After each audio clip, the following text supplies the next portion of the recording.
Татарстанның көньяк-көнчыгыш районнары мәктәпләреннән укучылар зәйгә ожаган хәрби спорт уенының төбәк турына җыелды. 8 командада 15 кеше интеллектуаль конкурста, шулай ук физик һәм хәрби әзерлек дәрәҗәсен сынады.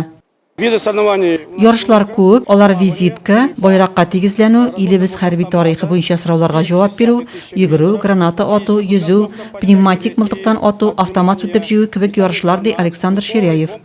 Әлмәтданнан 21 мәктәпнең кадет классы яклады. Команда җитәкчесе Камилә Галимованың бәйгенең төбәк турында беренче катнашуы. Командир булу җиңел түгел, кайчакта хәтта авырда, шулай да авырлыкларга бирешмисең, чөнки команда сиңа булышлык итә һәм барысы да килеп чыга, ди Камилә Галимова. Конкурста катнашучылар биремнәрдә үзләренең яхшы әзерлекле булуларын күрсәтте.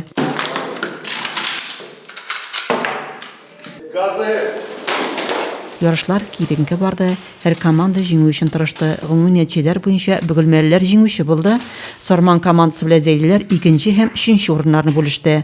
Рәзимә Кашапова, Денис Ипатов, Зәй яңалыклары.